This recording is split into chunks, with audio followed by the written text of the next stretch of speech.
नमस्कार, दिन भर की बड़ी खबरों में आपका स्वागत है। मैं हूं शिवानी। आज की खबरों में बात होगी संविधान को नकली बता बुरा फंसे मोदी, राहुल ने डायरेक्ट लिया रिमांड पर। वहीं सीजेआई खन्ना और चंद्रचूड़ में सीधी भिड़ंत, अब पलटा सबसे बड़ा फैसला की। सही लगा कन्हैया कुमार का तीर, फडणवीस की पत्नी पर टिप्पणी से आग बबूला भाजपा की। और हरियाणा ईवीएम धांधली का जिक्र आते ही हड़बड़ा उठे सीएम सैनी की। इधर छात्रों के सामने बैकफुट पर आए योगी, अखिलेश को बम्पर फायदा की। वहीं शरद पवार के एक दांव से चारों खाने चित हुई महायुति की। इसी के साथ आज दिन भर की सभी बड़ी और प्रमुख खबरों को जानेंगे विस्तार से, लेकिन उससे पहले एक नजर सुर्खियों पर। राजस्थान में थप्पड़ कांड के आरोपी नरेश मीणा हुए गिरफ्तार। फिर आगजनी, पथराव, पुलिस की गाड़ियां रोकी, सुरक्षा बलों ने आंसू गैस के गोले दागे, समर्थकों को खदेड़ा। अब ओवैसी ने 15 मिनट का किया जिक्र, फिर गुस्ताखी होने की एक्टिंग की। उनके भाई 2012 में कह चुके 15 मिनट पुलिस हटा लो, फिर हमारी शक्ति देखो। यूपीपीसीएस ने 2 शिफ्ट 2 परीक्षा का फैसला लिया वापस। प्रयागराज में 4 दिनों से प्रदर्शन कर रहे थे 10,000 छात्र। राहुल गांधी का पीएम मोदी पर वार, उन्होंने कभी संविधान नहीं पढ़ा, इसीलिए उनको मेरे पास रखी किताब खाली लगती है। थोड़ी ही देर में चुने जाएंगे मेयर और डिप्टी मेयर, कांग्रेस ने किया बहिष्कार। बीजेपी और आप जंग को हैं तैयार। दहाई में सिमटेगी भाजपा, हर सीट पर घटेंगे 25,000 वोट, अखिलेश यादव ने निकाला नया गणित। देवेंद्र फडणवीस की पत्नी इंस्टाग्राम रील बनाए और हम धर्म बचाएं, कन्हैया कुमार के बयान पर मचा बवाल। हरियाणा विधानसभा सत्र का दूसरा दिन, कांग्रेस विधायक बोले भाजपा को ईवीएम की पूजा करनी चाहिए।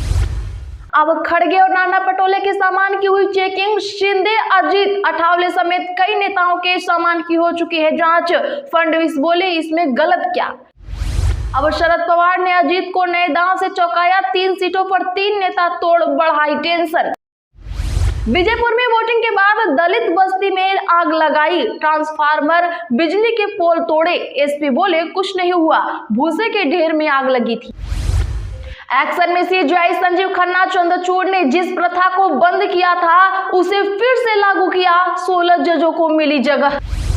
जनवरी से नीट और नेट जैसे एंट्रेंस 0 एरर बनाएगी सरकार। शिक्षा मंत्री धर्मेंद्र प्रधान ने कहा आगे एग्जाम में कोई गलती न हो, राज्य सरकारें इस पर करें काम। शाह बोले जेएमएम और कांग्रेस झारखंड को एटीएम बनाना चाहती है। सोनिया गांधी बार बार राहुल बाबा का प्लेन उड़ा रही हैं, लैंड नहीं कर पा रहा। चुनाव से पहले केजरीवाल का नया अवतार, माथे पर तिलक, सफेद लुंगी गमछे में दिखे आप नेता केजरीवाल। बांग्लादेशी संविधान से हटे बंगाली राष्ट्रवाद और धर्मनिरपेक्षता शब्द, अटॉर्नी जनरल असदुज्जमा ने किया आह्वान। अखिलेश की सीसामऊ सभा में खाली रह गई कुर्सियां, सपा प्रमुख ने प्रशासन पर लगाए आरोप, जनता से की ये अपील। लिख लो, तुम चिट्ठी ही लिख लो, सीएम भगवंत मान ने नवाज शरीफ की बेटी से क्यों कही ऐसी बात। राहुल ने उद्धव को दिया तगड़ा झटका, कहा सीएम तो कांग्रेस का ही होगा, अब क्या करेगी उद्धव की पार्टी। पूर्व प्रधानमंत्री पंडित नेहरू की जयंती पर पीएम मोदी ने दी श्रद्धांजलि, शांति वन पहुंची प्रियंका गांधी। चलिए अब जानते हैं बड़ी और प्रमुख खबरों को विस्तार से। उससे पहले वीडियो को लाइक करें, साथ ही आपसे रिक्वेस्ट, खबरों को आखिर तक जरूर देखें। देवेंद्र फडणवीस की पत्नी इंस्टाग्राम रील बनाए और हम धर्म बचाएं, कन्हैया कुमार के बयान पर मचा बवाल। जी हां, महाराष्ट्र चुनाव प्रचार के दौरान कन्हैया कुमार ने आज डिप्टी सीएम देवेंद्र फडणवीस की पत्नी को लेकर एक टिप्पणी कर दी। कांग्रेस नेता की टिप्पणी पर विवाद खड़ा हो गया है। दरअसल कन्हैया कुमार ने नागपुर में एक कांग्रेस उम्मीदवार का प्रचार करते हुए कहा अगर ये धर्म युद्ध है और धर्म बचाने के सवाल है, जो भी नेता धर्म बचाने का भाषण देते हैं उससे आप सवाल पूछिए कि इस लड़ाई में आपका बेटा और बेटी भी हमारे साथ चलेंगे ना। ऐसा तो नहीं होगा ना कि धर्म बचाने की जिम्मेदारी हमारी है और ऑक्सफोर्ड कैम्ब्रिज में पढ़ाई की जिम्मेदारी आपके बच्चों की। ऐसा तो नहीं कि हम लोग धर्म बचाएं और डिप्टी सीएम साहब की पत्नी इंस्टाग्राम पर रील बनाए। कन्हैया कुमार के बयान से अब इस पर भाजपा प्रवक्ता शहजाद पूनावाला ने तल्ख टिप्पणी की है। उन्होंने कहा कि आखिर ऐसी सोच से आजादी कब मिलेगी, ऐसे छिछोरे लोगों से कांग्रेस आजादी कब पाएगी। कन्हैया कुमार की इतनी हिम्मत कैसे हुई। महाराष्ट्र की बेटी अमृता फडणवीस जी का ये अपमान है, एक मराठी लड़की बहन का अपमान है। ये रिजेक्टेड माल इंपोर्टेड माल बोलने वालों को महाराष्ट्र सबक सिखाए। वैसे आप किसका समर्थन करते हैं, कमेंट में जरूर लिखें। 2 शिफ्ट 2 परीक्षा का फैसला वापस, बैकफुट पर आई योगी सरकार। प्रयागराज में 10 दिन से 10,000 छात्र कर रहे थे आंदोलन। बता दें कि प्रयागराज में लोक सेवा आयोग कार्यकाल के सामने 4 दिनों से प्रदर्शन कर रहे 20,000 छात्रों की मांगे सरकार ने आज मान ली है। पीसीएस प्री परीक्षा से नॉर्मलाइजेशन हट गया है, यानी ये परीक्षा पुराने पैटर्न पर अब 1 दिन में ही होगी। आरओ एआरओ परीक्षा स्थगित कर दी गई है। आयोग एक कमेटी बनाएगा, कमेटी सभी पहलुओं पर विचार कर अपनी विस्तृत रिपोर्ट पेश करेगी, तब एग्जाम का फैसला होगा। हालांकि छात्र अभी भी आयोग के बाहर डटे हुए हैं। एक्शन में आए सीजीआई जस्टिस खन्ना, चंद्रचूड़ ने जिस प्रथा को किया था बंद उसे फिर से किया लागू। जी हां दर्शकों, बता दें कि भारत के नए चीफ जस्टिस संजीव खन्ना अपना पद संभालते ही लगातार नई व्यवस्था बनाने के आदेश दे रहे हैं। एक नए आदेश में उन्होंने 16 पीठों को नए मामलों के आवंटन के लिए एक नया रोस्टर जारी किया है। साथ ही ये भी फैसला लिया गया है कि प्रधान न्यायाधीश और 2 वरिष्ठ न्यायाधीशों की अध्यक्षता वाली पहली 3 अदालतें क्रमशः पत्र याचिकाओं और जनहित याचिकाओं की सुनवाई करेगी।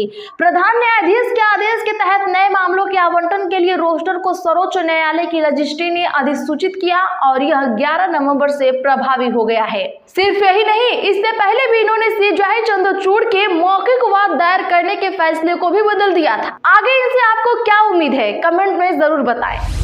राहुल गांधी का पीएम मोदी पर वार, कहा उन्होंने कभी संविधान नहीं पढ़ा, इसीलिए उनको मेरे पास रखी किताब खाली लगती है। जी हां, बता दें कि आज कांग्रेस नेता राहुल गांधी ने एक बार फिर से प्रधानमंत्री नरेंद्र मोदी पर जुबानी हमला किया। राहुल गांधी ने कहा कि प्रधानमंत्री नरेंद्र मोदी कहते हैं कि मैं जनसभाओं में जो संविधान दिखाता हूं वो खाली है। प्रधानमंत्री जी के लिए संविधान खाली है क्योंकि उन्होंने कभी इसे पढ़ा ही नहीं है। महाराष्ट्र के नंदुरबार में जनसभा को संबोधित करते हुए राहुल गांधी ने कहा कि संविधान में देश की आत्मा है और हिंदुस्तान का ज्ञान है। इसमें भगवान बुद्ध, बिरसा मुंडा, डॉक्टर BR अम्बेडकर, महात्मा गांधी और फूले की सोच है।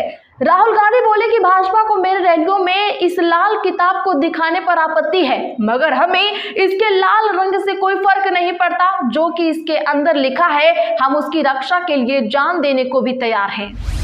अब ओवैसी ने 15 मिनट का किया जिक्र, फिर गुस्ताखी होने की एक्टिंग की। उनके भाई 2012 में कह चुके हैं यह बात। जी हां, हैदराबाद के सांसद और AIM चीफ असदुद्दीन ओवैसी ने महाराष्ट्र के सोलापुर में चुनाव प्रचार के दौरान 15 मिनट का जिक्र किया। 2012 में उनके भाई अकबरुद्दीन ओवैसी ने कहा था, देश में 15 मिनट के लिए पुलिस हटा दो तो पता चल जाएगा कि कौन कितना ताकतवर है। महाराष्ट्र चुनाव में ओवैसी और डिप्टी सीएम फडणवीस के बीच जुबानी जंग चल रही है। सोलापुर में पुलिस ने मंच पर ही ओवैसी को भड़काऊ भाषण देने से बचने का नोटिस थमा दिया। इस पर तंज कसते हुए ओवैसी ने फिर 15 मिनट का जिक्र किया। हालांकि तुरंत बाद उन्होंने गुस्ताखी होने की एक्टिंग की, फिर कहा वेरी सॉरी। ओवैसी ने अपनी बात को संभाला, मोबाइल और घड़ी दिखाते हुए बोले 9:45, मीडिया वालों घड़ी चेक कर लो तुम्हारी भी। दिल्ली में MCD मेयर चुनाव में आप और बीजेपी के बीच कांटे की टक्कर, कांग्रेस ने किया बहिष्कार। जी हाँ, बता दें कि आज दिल्ली में MCD मेयर और डिप्टी मेयर के चुनाव हुए। सिविक सेंटर में दोपहर 2 बजे शुरू हुई सदन की बैठक में पीठासीन अधिकारी सत्या शर्मा चुनाव प्रक्रिया का संचालन की। आम आदमी पार्टी की ओर से महेश खींची मेयर पद के उम्मीदवार हैं, जबकि भारतीय जनता पार्टी ने किशन लाल को मैदान में उतारा है।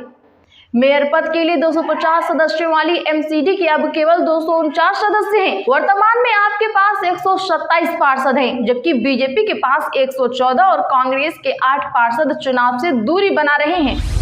अब शरद पवार ने अजीत पवार को नए दाव से चौंकाया। 3 सीटों पर 3 नेता तोड़ बढ़ाई टेंशन। जी हां, महाराष्ट्र विधानसभा चुनाव अब लगभग आखिरी दौर में है। प्रचार में 5 दिन का ही वक्त बचा है और उससे पहले शरद पवार ने बड़ा मास्टर स्ट्रोक खेल दिया है। उन्होंने पुणे की 2 सीटों पर अजीत पवार के सहयोगियों को शामिल कर लिया है, तो वही 1 सीट पर भाजपा के बड़े नेता को अपने पाले में ले आए हैं। इस तरह से पुणे की 3 सीटों पर शरद पवार ने दांव चल दिया है, जिन पर अजीत पवार और भाजपा खुद को मजबूत मानकर चल रहे थे। अजीत पवार के साथ ही सुनील तटकरे के करीबी और पीएमसी बैंक के पदाधिकारी भी पार्टी में शामिल हो गए हैं। अखिलेश की सीसामऊ सभा में खाली रह गई कुर्सियां, सपा प्रमुख ने प्रशासन पर लगाए आरोप। जी हां, बता दें कि समाजवादी पार्टी और कांग्रेस नेता INDAI गठबंधन की ताकत और अखिलेश यादव की चुनावी सभा में खाली कुर्सियों ने चुनाव प्रबंधन टीम के माथे पर बल ला दिया। सपाइयों ने मंच से ऐलान भी किया कि उनके लोगों को सभा स्थल तक आने से पुलिस रोक रही है। अमिताभ वाजपेयी बोले कि अगर पुलिस ने बैरिकेड्स नहीं हटाए तो हमारे लोग तोड़ कर आ जाएंगे। अखिलेश यादव ने कार्यकर्ताओं और मतदाताओं के पाले में गिर डालते हुए कहा कि किसी के रोकने से रुकना नहीं, मतदान केंद्र पर एक बार रोका जाए तो बार बार जाना, जो रोक रहा है उसकी फोटो या वीडियो बना लेना ताकि बाद में बहुत काम आएगा। तो आज के लिए बस इतना ही। हमारे चैनल को अभी सब्सक्राइब करें, बगल में घंटी के निशान को भी जरूर दबा लें, वीडियो को लाइक शेयर कर हमारा सपोर्ट जरूर करें।